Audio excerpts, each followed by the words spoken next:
देश के मशहूर न्यूज चैनल भारत 24 की पत्रकार को गिरफ्तार किया गया है। जी हां, भारत 24 की पूर्व एंकर शाजिया निसार को गिरफ्तार किया गया। साथ ही डिजिटल पत्रकार आदर्श झा को रंगदारी मांगने का इन पर आरोप लगाया गया है। 10 जून को नोएडा पुलिस ने 2 पत्रकारों को गिरफ्तार किया। भारत 24 की पूर्व एंकर शाजिया निसार, जो कि आर भारत में भी काम कर चुकी हैं, और डिजिटल पत्रकार आदर्श झा, जो कि एबीपी न्यूज का भी चेहरा रह चुके हैं। एबीपी न्यूज में न्यूज पढ़ते हुए आपने इन्हें टीवी स्क्रीन पर देखा होगा। दोनों ही अब जेल के सलाखों के पीछे हैं।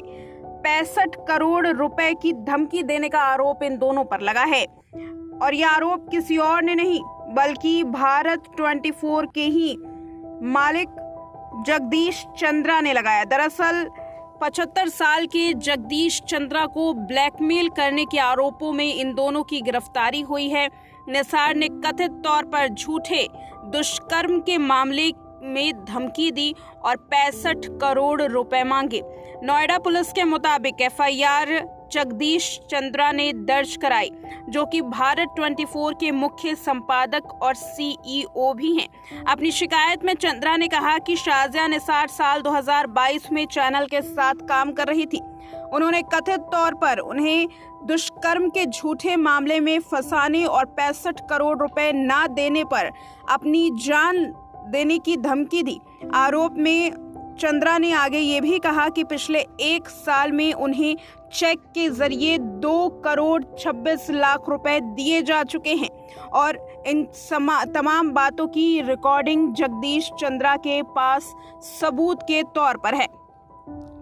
इंडियन एक्सप्रेस की रिपोर्ट के माने तो एफआईआर में लिखा गया कि 30 वर्षीय शाजिया निसार साल 2022 से मेरे चैनल में बतौर एंकर काम कर रही थी। वे झूठे दुष्कर्म मामले में मुझे फंसाने की कोशिश कर रही थी और पैसे नहीं देने पर खुद की जान देने की धमकी भी दे रही थी। वो मुझसे अवैध तौर पर 60 करोड़ रुपए की मांग कर रही थी, जबकि पिछले 1 साल में 2 करोड़ 26 लाख रुपए उसने ले लिए हैं।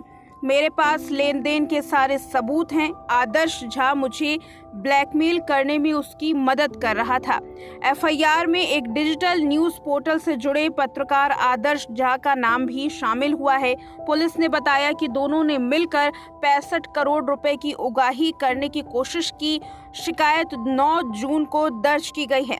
मीडिया से बातचीत करते वक्त एसएचओ अमित कुमार ने कहा कि जब उसके खाते से पैसे के बारे में पूछा गया तो उसके पास इसका कोई उचित स्पष्टीकरण नहीं था। उसने हमें बताया कि वो मुआवजा था। भारत 24 की कंसल्टिंग एडिटर अनीता हांडा और एचआर हेड अनुश्री धर ने आरोपी के खिलाफ 2 अतिरिक्त शिकायतें भी दर्ज कराई हैं।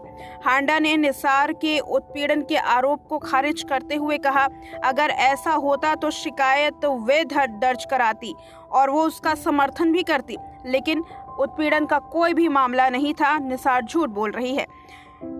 मीडिया से बातचीत करते वक्त ये सारी बातें कही। जब हांडा से पूछा गया कि कंपनी ने पुलिस के पास जाने के बजाय निसार को पैसे क्यों दिए, तो इस पर कहा गया कि हमें कंपनी की प्रतिष्ठा को नुकसान पहुंचने की चिंता थी।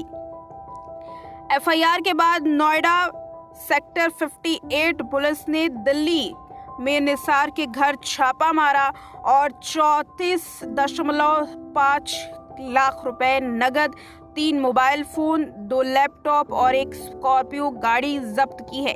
साथ ही गाजियाबाद के इंदिरापुरम में झा के घर पर भी छापा मारा और उसे भी गिरफ्तार कर लिया गया। दोनों को गौतम बुद्ध नगर जिला न्यायालय में पेश किया गया और 15 दिन की न्यायिक हिरासत में भी भेज दिया गया। पुलिस ने पुष्टि की कि निसार की मां का नाम भी रैकेट में कथित भूमिका के तौर पर देखा जा रहा है। हालांकि अभी तक निसार की मां की गिरफ्तारी नहीं हुई है। आपको बताते चले, इस पूरे मामले में लगातार पुलिस अपनी छानबीन कर रही है। पुलिस इस बात की जांच कर रही है कि क्या इस कथित ब्लैकमेलिंग सिंडिकेट में कुछ अन्य लोग भी शामिल थे या नहीं।